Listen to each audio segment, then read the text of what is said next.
नमस्कार, आप देख रहे हैं टीवी 9 भारतवर्ष और मैं हूं आपके साथ अनुष्का नामदेव। हेयर ट्रांसप्लांट एक ऐसा ट्रेंड जिसने दुनिया भर में टेंशन बढ़ा दी है। आजकल हर कोई खूबसूरत दिखने की चाह में हेयर ट्रांसप्लांट और कॉस्मेटिक प्रोसीजर्स का सहारा ले रहा है। बाल झड़ना अब कोई एक उम्र की निशानी नहीं रही, बल्कि अब हर लोगों के आत्मविश्वास का एक बड़ा मुद्दा बन चुका है। लेकिन सबसे बड़ा सवाल यह है, क्या ये हमारी सेहत और जिंदगी से बड़ा हो गया है? कानपुर में आपने देखा, हेयर ट्रांसप्लांट के दौरान 2 लोगों की मौत हो गई। क्या इसके पीछे कोई सिस्टम की बड़ी लापरवाही थी, या फिर इसके पीछे अनस्किल्ड या अनप्रोफेशनल व्यक्ति के हाथों से किया गया काम का नतीजा? और सबसे बड़ा सवाल यह है कि आजकल डेंटल सर्जन जैसे प्रोफेशनल्स तक एस्थेटिक प्रोसीजर्स का काम कर रहे हैं। अब इसके पीछे का क्या सच है? क्या आप सही डॉक्टर और सही क्लिनिक चुन रहे हैं? चलिए, इन सभी सवालों का जवाब देने के लिए आज हमारे साथ डॉक्टर जांगड़ जुड़ रहे हैं, जो कि डर्मेटोलॉजिस्ट हैं और हेयर ट्रांसप्लांट सर्जन भी हैं। सर, बहुत बहुत स्वागत है आपका। Thank you ma'am. मेरा पहला सवाल तो ये कि हेयर ट्रांसप्लांट की प्रक्रिया क्या है और ये कितनी सुरक्षित है? राइट। देखिए मैम, आजकल मेल पैटर्न बाल्डनेस काफ़ी कॉमन हो गया है और ये माना जाता है कि अगर आपका हेयर लॉस 50% या मोर देन 50% से हो जाता है, तो उसके बाद में क्या होता है कि जो मेडिसिन्स एंड थेरेपीज़ होती है, हमारी जो लुक है उसको मेंटेन नहीं रख पाती है और जी। मेल पैटर्न बाल्डनेस के अंदर ऑलमोस्ट हमारा हेयर लॉस परमानेंट होता है। तो ऐसी स्टेज में जहाँ लगता है कि हमारा हेयर लॉस ज़्यादा हो गया है, स्कार्फ ज़्यादा विजिबल हो रहा है, तो ऐसी स्टेज में क्या होता है कि हम बाल पीछे से निकाल के हम आगे लगाते हैं और इसी को हम बोलते हैं हेयर ट्रांसप्लांट। और ये हेयर ट्रांसप्लांट एक मिनिमल इन्वेजिव प्रोसीजर होता है और जनरली काफ़ी सेफ माना जाता है। हाँ, ये ज़रूर है कि सेफ्टी हमारे हाथों में होती है कि हम हेयर ट्रांसप्लांट को कितना सेफ बनाएँ। एंड ऑब्वियसली आपने बताया कि कौन डॉक्टर होने चाहिए और किस तरह से जो है वो आपका टीम होना चाहिए और ये सारे चीज़ डिफाइन करता है आपकी सुरक्षा के लिए, राइट? तो राइट। और इसमें 2 पार्ट और भी है कि हेयर ट्रांसप्लांट 2 तकनीक से होता है। एक होता है उसको बोलते हैं एफयूई और दूसरा होता है एफयूटी। एफयूटी सर्जरी में क्या होता है कि पीछे से हम जो बाल निकालते हैं वो जनरली क्या होता है कि एक स्ट्रिप निकालते हैं और उस स्ट्रिप निकालने के बाद वहाँ से बाल सेपरेट करते हैं और बालों की रो यहाँ पे छोटे-छोटे बाल लगाते हैं आपके। दूसरा जो टेक्निक होता है उसको बोलते हैं एफयूई। इसमें क्या होता है कि हेयर वन बाय वन बाल यहाँ से निकाले जाते हैं और फिर हम प्लांट जी। यहाँ पे करते हैं। अब एफयूई टेक्निक थोड़ा ज़्यादा सिंपल माना जाता है बिकॉज़ यहाँ पे इसमें ब्लीडिंग का चांसेज़ या कॉम्प्लिकेशन के चांसेज़ बहुत कम होते हैं। तो इस तरह से ज़्यादा कह सकते हैं कि ज़्यादा सेफ हो गया है, बट अगेन लाइक सेफ्टी जैसे मैंने बताया कि सेफ्टी काफ़ी बातों पे डिपेंड करती है। जी। सर, कानपुर वाले केस में हमने देखा कि जिस डॉक्टर ने ये सब किया, वो एक डेंटिस्ट थी, ना कि स्पेशलिस्ट। क्या आपको नहीं लगता कि आजकल डेंटल सर्जन्स जो हैं वो एस्थेटिक प्रोसीजर्स को ज़्यादा यूज़ करने लग गए हैं? तो क्या ये सेफ है, या इसके लिए कोई डिग्री लेनी पड़ती है? इसके पीछे का सच क्या है? देखिए मैम, हेयर ट्रांसप्लांट सर्जन नाम की कोई डिग्री नहीं होती है। तो क्वेश्चन ये आता है कि हेयर ट्रांसप्लांट सर्जरी कौन कर सकता है? तो जनरली एनएमसी गाइडलाइन के हिसाब से जो डर्मेटोलॉजिस्ट जिनको कि स्पेशल इंटरेस्ट होते हैं और स्पेशल उनकी ट्रेनिंग होती है, वो हेयर ट्रांसप्लांट कर सकते हैं या फिर प्लास्टिक सर्जन्स हैं, वो हेयर ट्रांसप्लांट कर सकते हैं, ओके? जनरली जो डेंटिस्ट वगैरह होते हैं, देखिए डेंटिस्ट आप ऐसे देखिए कि उन्होंने एक डेंटल के लिए उन्होंने जो है वो एजुकेशन किया है। 4-5 साल तक उन्होंने डेंटिस्ट पढ़ा है और उसके बाद में एग्ज़ाम भी उन्होंने डेंटिस्ट के ऊपर ही किया है, ओके? जी। लेकिन अगर 1 टू 2 मंथ्स अगर ये आप कोई इस तरह का कोई ट्रीटमेंट आप सीखे कि आप हेयर ट्रांसप्लांट करते हैं, तो ये एक सिंपल सा क्वेश्चन है, मेरा भी है कि भाई क्या ये ठीक है? मैं समझता हूँ कि ये ठीक नहीं है। ओके, अगर आप हेयर ट्रांसप्लांट सर्जन हैं, तो आपके पास पूरी डिग्री इस तरह की वैलिड डिग्री होनी चाहिए आपके पास में। ये तो वैसे ही हो गया जैसे एग्ज़ाम्पल मैं अगर डर्मेटोलॉजिस्ट हूँ और मैं चाहता हूँ कि मैं कोई कैटरेक्ट ऑपरेशन करूँ, मैं 1-2 महीने तक किसी आई स्पेशलिस्ट के पास में रह के सिर्फ़ कैटरेक्ट ऑपरेशन सीख गया। तो मेरा क्वेश्चन ये है कि कोई मेरे से कैटरेक्ट ऑपरेशन कराएगा, तो क्या वास्तव में मैं करने के लिए उसके लिए एलिजिबल हूँ? नहीं हूँ, क्योंकि मेरे पास में वैलिड डिग्री नहीं है। हो सकता है कि मुझे थोड़ा-सा नॉलेज हो, but again like I am not kind of eligible for that. तो मेरा मानना है इन जनरल डेंटिस्ट या जो दूसरे डॉक्टर्स वगैरह होते हैं, तो ऑब्वियसली वो आई थिंक उतने एलिजिबल नहीं है उसके लिए। कानपुर के मामले में हमने देखा, मरीजों की हालत बिगड़ गई, सूजन के मामले सामने आए। तो क्या ये कॉमन है, या फिर इसके पीछे कोई बड़ी लापरवाही थी डॉक्टर?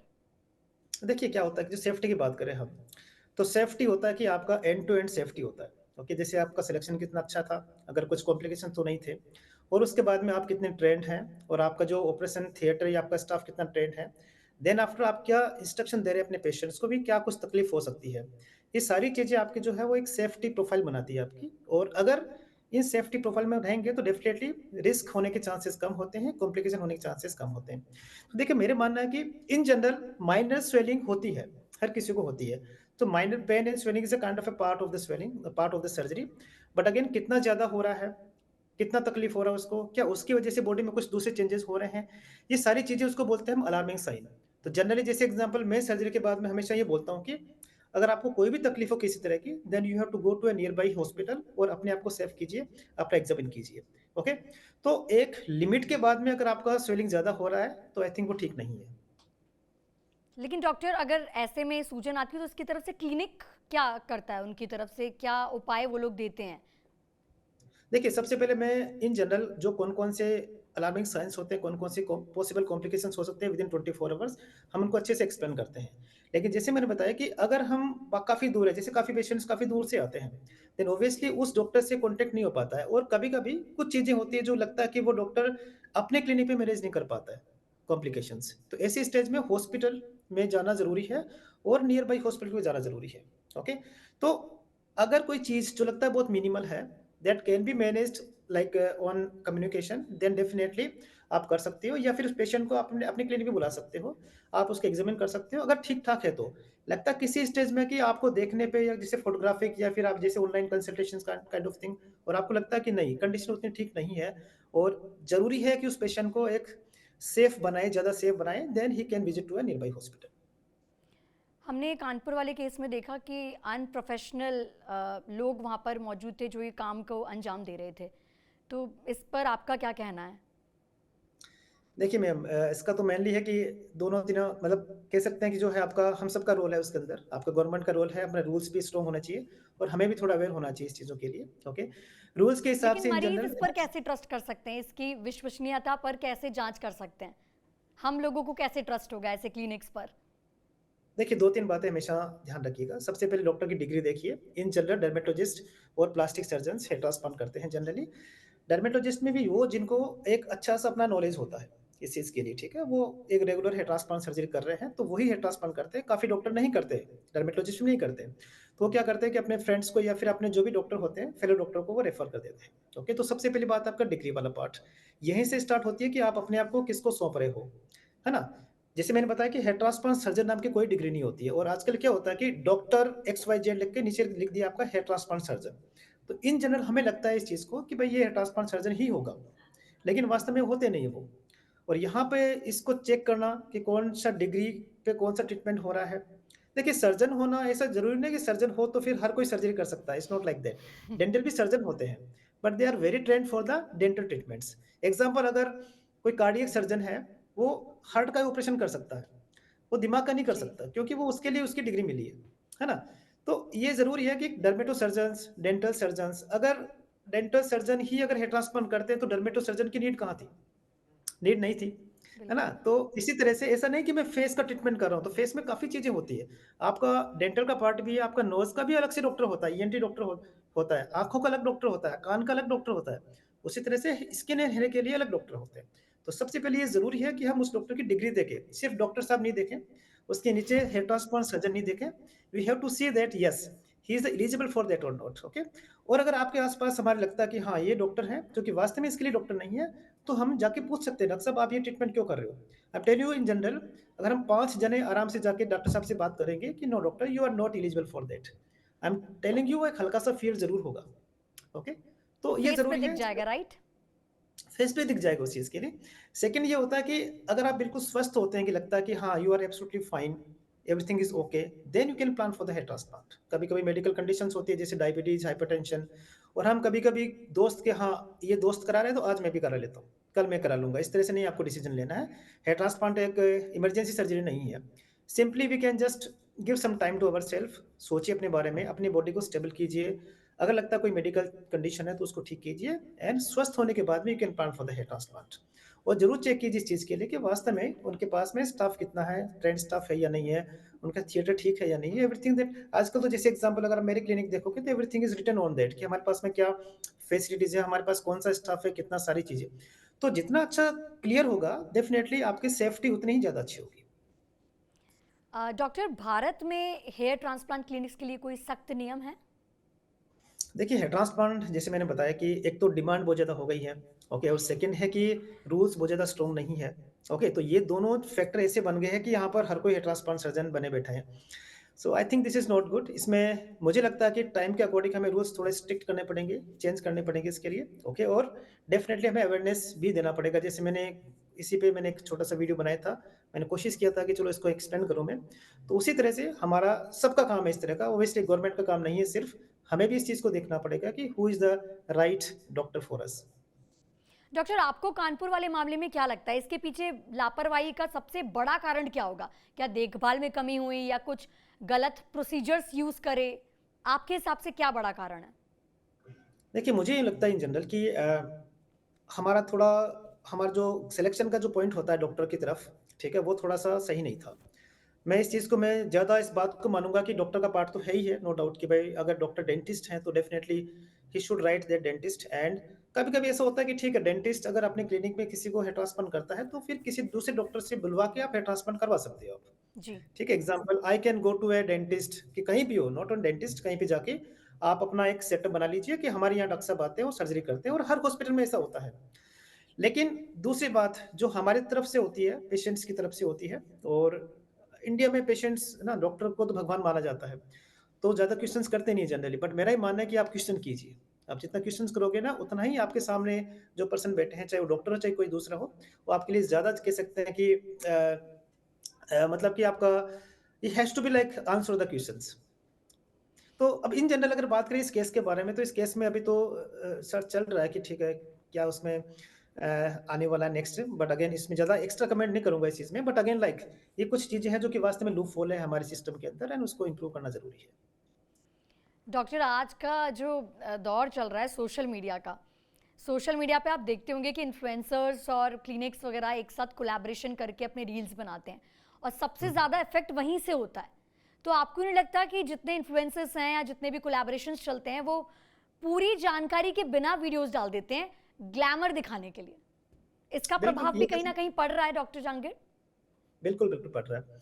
देखिए जो कॉस्मेटिक जो ट्रीटमेंट्स वगैरह होते हैं ना, ये जैसे एग्ज़ाम्पल अगर बात करूँ मैं कि मुझे स्किन पे ग्लो चाहिए। मैम ये मान के चलिए there is no treatment for the glow. हम क्या करते हैं कि इन जनरल स्किन में कौन-कौन सी ठीक कर सकते हैं कंडीशंस को, अगर उस कंडीशन को हम ठीक कर लेंगे तो हमारे स्किन में ग्लो अपने आप आ जाएगा। कहने का मतलब है कि एक हेल्दी स्किन हमेशा ग्लोइंग स्किन होती है। ओके? तो हमें सबसे पहले वो कॉज़ या वो फैक्टर देखना पड़ेगा कि वास्तव में किसकी वजह से मेरा स्किन ठीक नहीं है। तो यहाँ सबसे पहले रोल आ जाता है उस डर्मेटोलॉजिस्ट का जो आपका स्किन को एग्ज़ामिन करने वाला होता है। तो इन चीज़ों के ऊपर जो इन्फ्लुएंसर का पार्ट है आई थिंक ज़्यादा बिलीव नहीं करना चाहिए। ओके? इन्फ्लुएंसर ये बता सकता है कि ठीक है इनके जो है क्लिनिक में क्या-क्या चीज़ें हैं और क्या-क्या ट्रीटमेंट कर सकते हैं। लेकिन क्या ये ट्रीटमेंट मेरे लिए अच्छा होगा? इसके लिए तो डॉक्टर को ही तय करने दीजिए, है ना? तो influencers in general I think उनको ये बताना चाहिए कि ठीक है these are kind of facilities are there और ये कभी इस तरह नहीं करना चाहिए कि मेरे स्किन पे ठीक हुआ तो आपका स्किन भी ठीक हो जाएगा। It should not be like that. Her skin का हर हर पेशेंट का स्किन अलग-अलग होता है एंड हर कंडीशंस अलग-अलग होती है, उसका रिज़ल्ट भी अलग-अलग होता है। कानपुर वाला जो मामला हुआ उसके बाद आपको लगता है कि हेयर ट्रांसप्लांट इंडस्ट्रीज पर बहुत ज़्यादा प्रभाव पड़ेगा और अगर पड़ेगा तो उसे कैसे सुधारा जा सकता है? मैम आज की बात है, आज मैं अब जस्ट केस फिनिश करके मैं बैठा हूँ अभी एंड आप मानोगे नहीं दोनों पेरेंट्स और उनकी सिस्टर आए हैं। मतलब एक हेयर ट्रांसप्लांट अब तक तो वो आए थे but he postpone for 1 day कि नहीं doctor we want to meet again. तो उनके पेरेंट्स मेरे पास में आए, उनकी सिस्टर जो कि मेडिकल में थे तो she came from another city and तीनों बैठ के कम से कम हमने 1 घंटे तक बात किया इस बात के बारे में कि सर ये इंसिडेंस हुआ है, आप प्लीज़ मेरा एक बच्चा है और आप कैसे आप ट्रीटमेंट कर रहे हो? इससे पहले इट वाज़ ओके मतलब सारी बातें हो चुकी थी। जनरली क्या होता है कि पेशेंट्स हमारे पास में आ जाते हैं, ट्रीटमेंट करा के 2-3 दिन, 4 दिन हमारे पास में रह के वो चले जाते हैं। लेकिन देखिए, कितनी चिंता बढ़ा दी और इससे क्या होता है कि मैम सोसाइटी में बहुत एक गलत मैसेज आता है। गलत मैसेज क्या गया कि हेयर ट्रांसप्लांट सर्जरी बहुत खतरनाक सर्जरी होती है और ये जानलेवा होती है और ये वाला मैसेज बहुत गलत मैसेज है। इन जनरल मेडिकल ये मान के चलिए कि हर फील्ड के अंदर कह सकते हैं कि कुछ मैं कह सकता हूँ कि अभी भी जो है वो ग्रोइंग है और कुछ ऐसे इंसिडेंट्स हो सकते हैं। लेकिन ये मैसेज हेयर ट्रांसप्लांट के लिए गलत गया। जैसे कार्डियक सर्जरी होती है, उसकी सक्सेस रेट अलग-अलग होती है। पेशेंट डाई हो सकता है उसमें भी, लेकिन कभी क्वेश्चन किए हैं उसके ऊपर?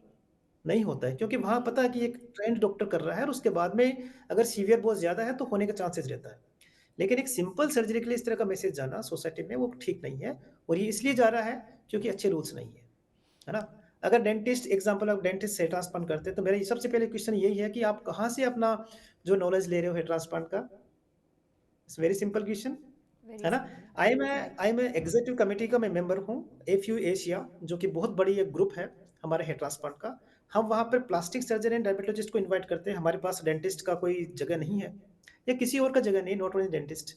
तो मेरा क्वेश्चन है कि आप कैसे अपने आप को श्योर करते हैं, कैसे अपने आप को कॉन्फिडेंस लेते हैं कि yes I can touch a patient जिसमें मैंने आज तक कभी पढ़ाई नहीं की है और मैं उस पेशेंट का हेयर ट्रांसप्लांट कर दूँगा, है ना? तो ये मेरे क्वेश्चन्स है कुछ जिनका आंसर आई थिंक देना जी। चाहिए। ओके, डॉक्टर मेरा तो आखिरी सवाल, हाँ जी, हाँ जी, बताइए, अच्छा, बोलिए। ठीक है, तो कहने का मतलब है कि दोनों तरह से हमें हमें हमें सोसाइटी को भी थोड़ा-सा रखना है, ठीक है? उनको एजुकेट करना है और दूसरी बात है कि हमें जो रूल्स वगैरह हैं, डेफ़िनेटली हमें रूल्स थोड़े स्ट्रॉन्ग करने पड़ेंगे इसके लिए। एक सलाह जो आप सबको देना चाहेंगे जो हेयर ट्रांसप्लांट कराने जा रहे हैं? सेफ्टी इज़ मोर इम्पोर्टेंट, बात ज़्यादा नहीं है, जान ज़्यादा ज़रूरी है हमारे लिए, ओके? 4 पॉइंट का बात ध्यान रखिए। First and most important part, सबसे पहले किस डॉक्टर को सिलेक्ट कर रहे हैं और उनके पास जाइए, मिलिए, उनकी डिग्री चेक कीजिए। मेरी डिग्री बिल्कुल पीछे है, सब मैं हमेशा दिखाता हूँ इस चीज़ के लिए। सेकंड, ये देखिए कि वास्तव में ये डॉक्टर हेयर ट्रांसप्लांट बराबर रेगुलर कर रहे हैं कि नहीं कर रहे हैं। होता है क्या कि जैसे कि कुछ डॉक्टर हेयर ट्रांसप्लांट कम करते हैं, नहीं करते हैं, तो ठीक है, आप उनको थोड़ा-सा आप अवॉइड कीजिए उन चीज़ों को। जो रेगुलर हेयर ट्रांसप्लांट करते हैं, तो वो अपने उनके पास में सारे सिस्टम भी होते हैं, everything is okay. Third, decision आपको थोड़ा टाइम लेके करना चाहिए, is not emergency surgery. Fourth, जो मैंने देखा मैम इन जनरल कि इसको इतना सिंपल बनाने की कोशिश करते हैं कि भाई ठीक आप नेक्स्ट डे आप ऑफ़िस जा सकते हो, तो ये सब बिल्कुल नहीं करना है। अगर आप हेयर ट्रांसप्लांट प्लान कर रहे हैं, तो आइडियली क्या होता है कि आपको एटलीस्ट 7 डेज़ का रेस्ट लेना चाहिए, ओके? एंड जो डॉक्टर मेडिसिन्स वगैरह बताते हैं, वो लेना चाहिए। कभी-कभी डॉक पेशेंट्स मेडिसिन ही लेते हैं। And last and most important part, कोई भी तकलीफ होती है, आप डॉक्टर के आस-पास रहिए। जनरली मेरे पास में काफ़ी दूर से पेशेंट्स आते हैं, तो उनको मैं बोलता हूँ कि आप 3 से 4 दिन मेरे आस-पास ही रहिए। कोई तकलीफ होती है, हम उसको अर्ली स्टेज में ठीक करेंगे। तो इस तरह से हम अपने जो हेयर ट्रांसप्लांट जो प्रोसीजर है, उसको ज़्यादा हम सेव कर पाते हैं, ओके? तो इन पॉइंट का आप ज़रूर ध्यान रखिए। बहुत-बहुत शुक्रिया डॉक्टर जहांगीर हमारे साथ जुड़ने के लिए और बारीकी से जानकारी देने के लिए। Thank you ma'am, thank you so much. Welcome.